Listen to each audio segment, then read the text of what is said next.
I always thought the little things would be what undid me in the end. A misplaced set of keys, a bill left unpaid on the kitchen counter, some harmless oversight that would make everyone nod knowingly. Poor Martha. She's getting old. But it wasn't forgetfulness that cracked my world open.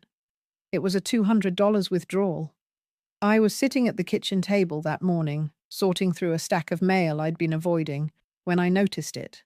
My savings account, what was left of the money Harold and I had spent 40 years building, was suddenly lighter. Not by much, just enough that anyone else might have shrugged and thought it was a mistake. Except I don't shrug things off. I learned to be vigilant the hard way after Harold passed, and I had to figure out the mortgage, the insurance, the utilities, everything he used to do without me ever knowing. I became the woman who double-checked every receipt. I pulled the latest bank statement closer and felt my pulse skitter in my throat. The withdrawal was labeled transfer to joint household expenses. I hadn't authorized any transfer. I lived alone. I tried to convince myself it was a clerical error. Maybe the bank had mixed up account numbers. Maybe it was some subscription I'd forgotten to cancel. But a cold little voice in my chest whispered, "You know exactly what this is." I thought of my daughter, Jenna, and her husband, Derek. How, after Harold died, they'd insisted on helping me simplify everything. They were so eager to combine my accounts for convenience. So patient. So reassuring. I remember Jenna patting my hand in the bank office, saying, "Don't worry, Mum. You'll always be taken care of." And I'd believed her, because I wanted to. The phone rang, startling me out of my thoughts. It was my neighbour, Sharon, calling to ask if I was still coming to her book club that evening. I said I'd try. My voice sounded strange in my own ears, thin, trembling. I hung up and just sat there, staring at that line on the statement. A few hours later, I walked down to the corner market to clear my head. That's when I ran into Anita, a woman I'd known for years. She was cheerful, almost giddy, leaning in like she couldn't wait to share a juicy tidbit. "Funny thing," she said, lowering her voice. "I saw Derek at O'Malley's last night with the boys. He was joking about how you'd never miss it if he borrowed a little extra. Said, 'She won't notice if we take a little. She's got plenty.'" Her words didn't make sense at first. They sounded distant, like she was speaking through a tunnel. I tried to laugh it off, but something in my chest went very still. When I got home, I didn't take off my coat. I went straight to the small file cabinet in the living room, the one I'd labeled Harold's Affairs all those years ago. I pulled out the folder marked Accounts. My hands shook as I set it on the kitchen table. I'd spent my whole life believing that trust was the same as love, that letting people have access to your world was proof of family.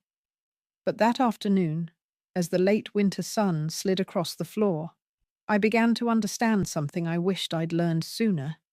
Trust doesn't mean turning away when something feels wrong. And love doesn't mean letting people steal from you because they assume you're too tired to notice. I didn't sleep that night. I sat at the kitchen table, long after the streetlights clicked on, the folder open in front of me, the bank statements lined up like little witnesses. Each line item felt like a betrayal I'd almost allowed myself to excuse.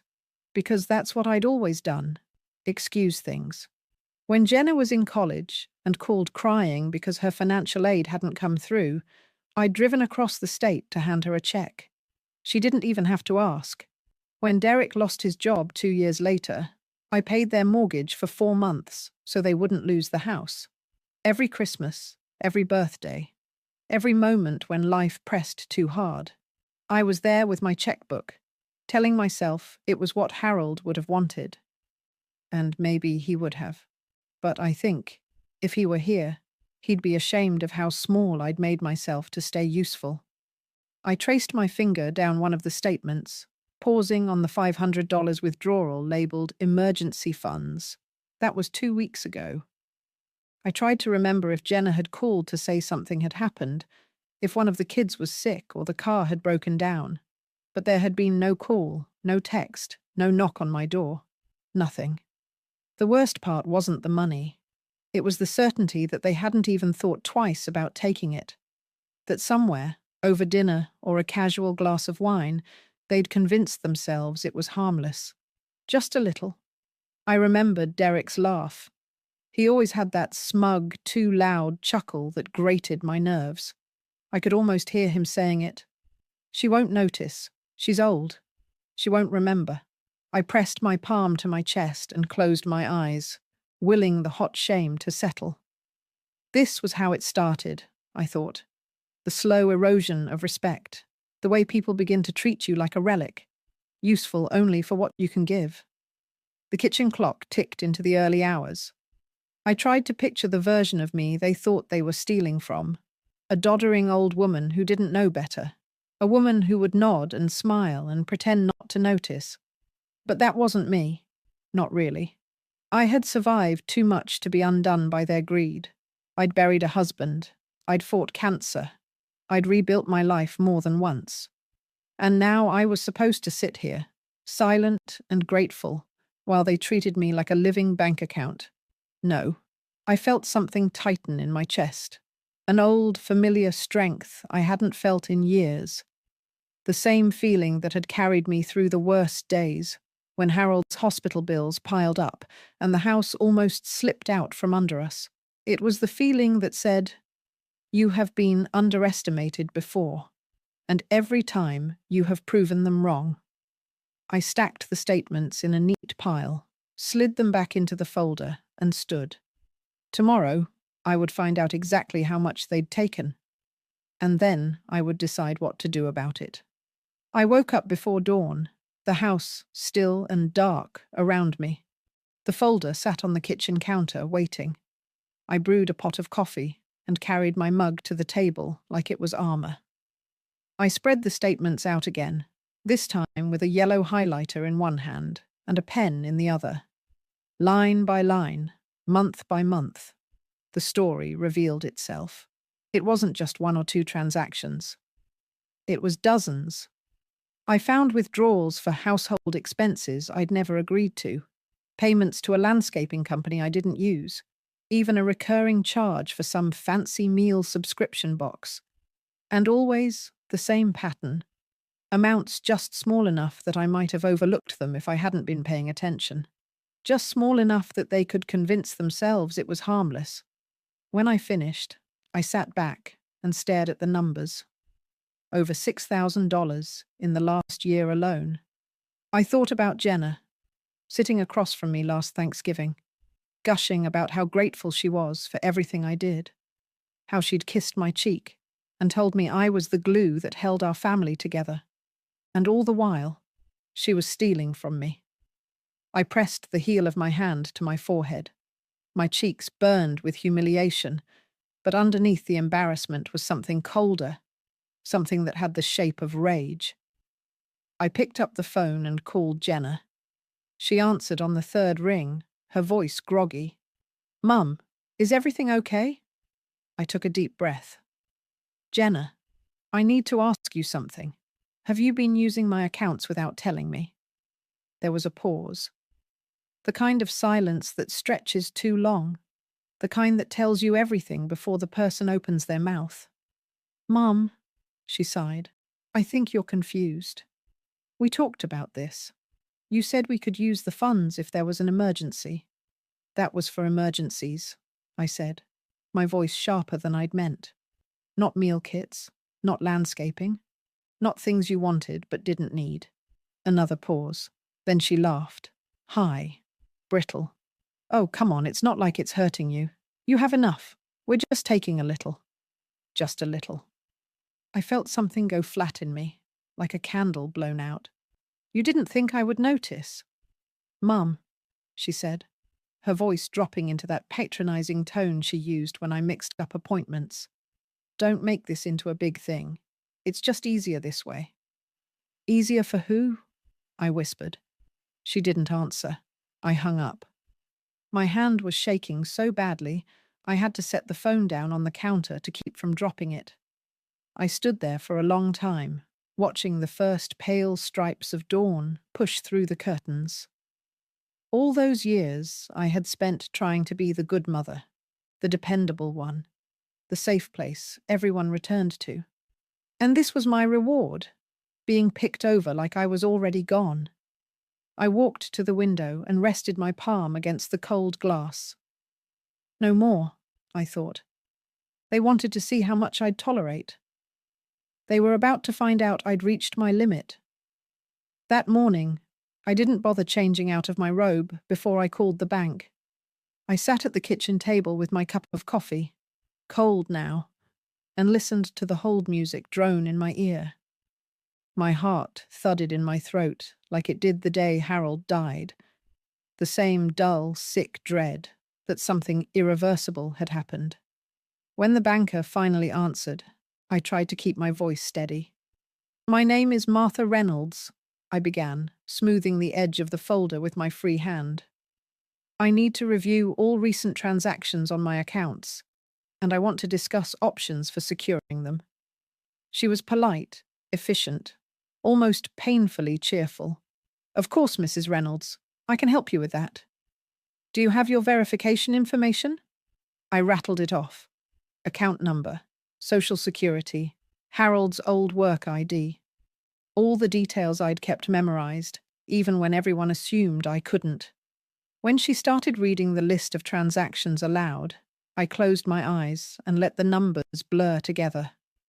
Each withdrawal was a cut, each payment a reminder that I'd been naive enough to trust people who thought I was too old to defend myself. By the time she finished, my shame had calcified into something hard and cold. "Thank you," I said, when she asked if I needed anything else. "I'll be coming in later today to take care of this in person." I hung up before she could reply. I walked upstairs, showered, and dressed in my best navy slacks and a cardigan Harold always liked. I brushed my hair back neatly, put on lipstick. When I looked in the mirror, I almost didn't recognize the woman staring back. She looked tired, but she also looked ready. Before I left the house, I called Jenna again. This time, she didn't pick up. I left a message. "Jenna, it's your mother. I'll be at the bank today. I've reviewed the accounts, and I know everything you and Derek have taken. We will talk about this. But understand me, this is not going to continue." My voice didn't shake. I hung up and slipped my phone into my purse. The drive to the bank felt longer than it was. Every stoplight seemed determined to give me time to reconsider, to ask myself whether it was worth it to start a fight with my own daughter. But then I'd hear her voice in my mind. "She won't notice if we take a little." And the shame would twist into anger all over again. By the time I pulled into the parking lot, I wasn't second-guessing anything. I went straight to the counter and asked to see a manager. Her name was Danielle, young, with kind eyes that flicked over my folder as she ushered me into her office. "How can I help you today, Mrs. Reynolds?" she asked. I took a breath. "I need to freeze all joint accounts immediately, and I'd like to set up a new account, one with only my name." Her eyebrows lifted a fraction, but she didn't question me. "Of course," she said softly. "You're not the first person to have to do this." I swallowed. "No," I said, "but I wish I'd been the last." She slid the forms across the desk. I picked up the pen, and my hand was steady as I began to sign. The forms were simple enough, a few signatures, a few initials. But each line I signed felt like erasing a piece of the woman I'd tried so hard to be. The one who never said no. The one who believed that family meant unquestioning trust. The one who swallowed her discomfort rather than risk a confrontation. I pressed the pen harder against the paper, leaving a groove where my name was written. Danielle moved methodically, explaining each step. "These accounts will be inaccessible to the secondary users within 24 hours, she said. "Any pending transfers or payments will be declined." Good, I thought. Let them feel the way I'd felt blindsided, humiliated, forced to reckon with what they'd done. While she set up the new account, I opened my phone. 3 missed calls from Jenna. 1 voicemail. I didn't listen. I couldn't. Not yet.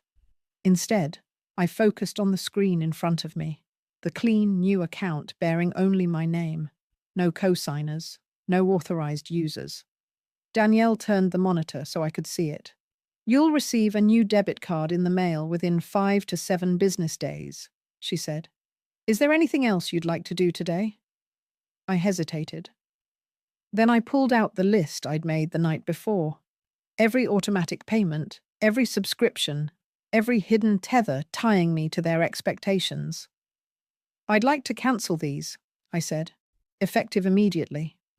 I watched her fingers dance over the keyboard, and with each confirmation click, I felt a little lighter. When I finally stood to leave, Danielle reached across the desk and squeezed my hand. "You did the right thing," she said quietly. I nodded, though I wasn't sure I believed it yet.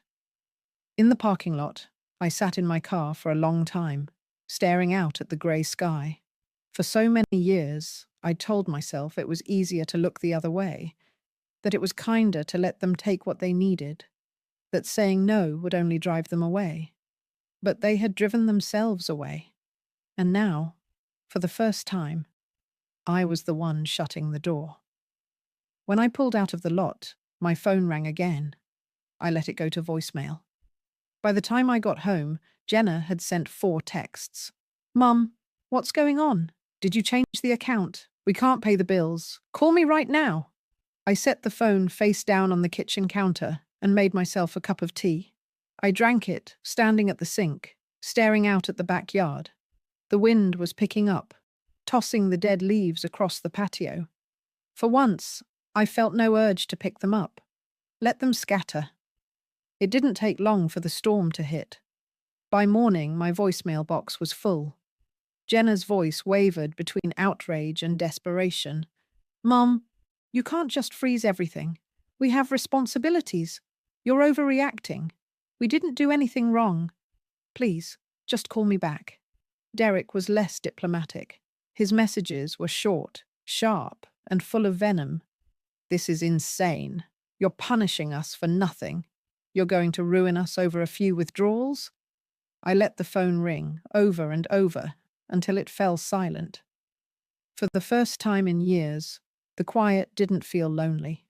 It felt like a reprieve. I spent the day cleaning out the guest room, the one they'd always stayed in when they needed to save money.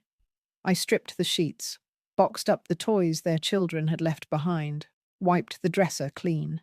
Every motion felt like a declaration. This is mine again. That afternoon, Jenna showed up on my porch. I watched through the lace curtains as she stood there, arms crossed tight over her chest, her jaw set in that stubborn line I'd known since she was a little girl. She rang the bell twice, then pounded with her fist. "Mum!" she shouted. "Open the door!" I almost did. I almost let her in, let her explain, let her twist it all around so I'd be the one apologizing. But then I remembered her laughing voice. She won't notice if we take a little. And I stayed where I was. Eventually, she slumped against the door, her head bowed. When she finally turned to leave, her shoulders were shaking. I pressed a hand to the center of my chest, feeling the dull ache there. It would have been easier to let her in. Easier to pretend this hadn't happened. But easier doesn't mean right. That night, I listened to the voicemails again, not to torture myself, but to understand exactly how little remorse there was in any of them. Jenna's last message was a single sentence. "I can't believe you'd do this to your own daughter." I set the phone down. I whispered into the dark kitchen as if she could hear me. "And I can't believe you'd do this to your own mother." The next morning I called my lawyer. I told him I wanted to update my will. He asked if something had happened. I closed my eyes. "Yes," I said quietly. "Something finally happened." 2 days later, they came together. Jenna and Derek stood on my front porch, their faces tight and pale. Even before I opened the door, I could feel the tension radiating through the wood. I thought about pretending I wasn't home, but I was done hiding, done making myself small so they could feel big. I unlocked the door and stepped back. Jenna spoke first, her voice too bright, too brittle. "Mum, can we come in?" I nodded and gestured to the kitchen table, the same place I'd balanced checkbooks and signed birthday cards and written out grocery lists, the same table where I'd discovered they were stealing from me. They sat down across from me. For a moment, none of us spoke. Then Derek cleared his throat. "This has gone too far," he said. "We need to fix this. You can't just cut us off. We have expenses. The kids have needs." I folded my hands together. "I know." Jenna's eyes brimmed with tears. "You don't understand how hard it's been for us, Mum. You think we were taking advantage, but we weren't. We were just helping yourselves." I finished, my voice low and steady. Jenna's mouth snapped shut. "I have every withdrawal printed out," I said, sliding the folder across the table. "Every transfer, every payment. Over $6,000 in 1 year. Without my permission." Derek bristled. "It was for the family." "For your family," I corrected, "not mine." He flinched, but I didn't soften. I wouldn't. "You sat in someone's bar," I continued, "and laughed about how I wouldn't notice if you took a little. You thought my memory was slipping, that I was too old to defend myself."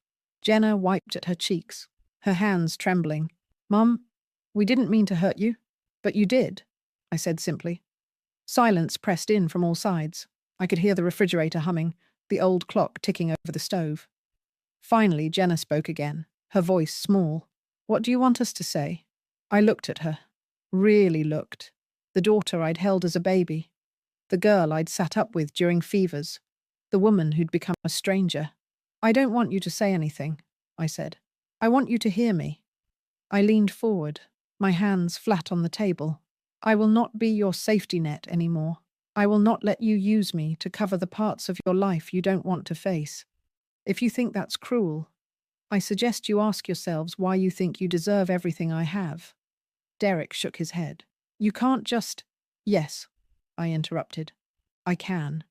Jenna's tears slipped free, trailing down her cheeks.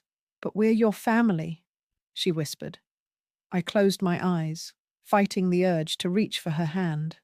"Family doesn't steal," I said quietly. "Family doesn't treat love like a bank account." They didn't argue after that. They left without another word, the door clicking shut behind them. I sank into the nearest chair, shaking so badly I had to brace my hands against the table. It felt like I'd severed something that could never be mended. And maybe I had.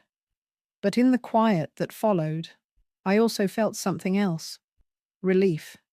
I thought I would feel emptier than this. I thought the silence would swallow me whole.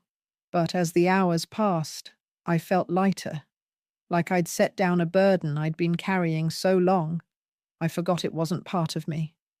I spent the next morning in my lawyer's office.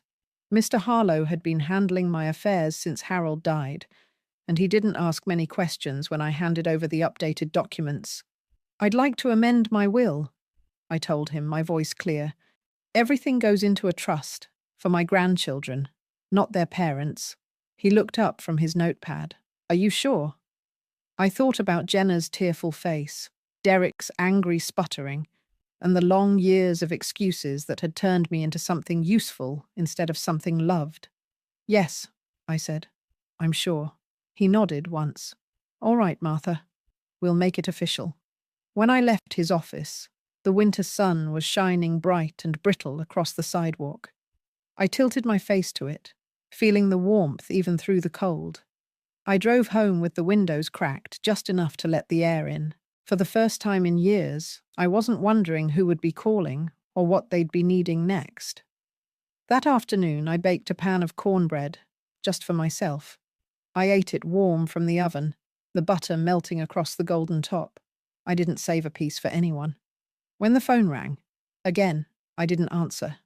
It rang 5 more times that day, Jenna's number lighting up the screen over and over, but I had nothing left to say.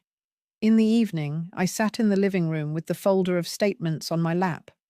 I thought about burning them, but something made me keep them, not as a weapon, but as a reminder that love without respect is just another form of quiet cruelty, a reminder that it isn't selfish to protect what you've worked for.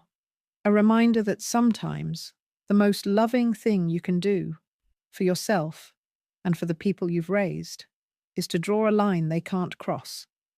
The next morning, I was up early, unable to sleep. I poured a cup of coffee and stood at the kitchen window, watching the pale dawn creep across the yard. My phone chimed with a single text. Megan. Hi, Grandma. I heard Mum and Dad are mad. Are you okay? My chest tightened. My oldest granddaughter, barely 16, but already more thoughtful than most adults I knew. Me. I'm okay, sweetheart. Just taking some time for myself.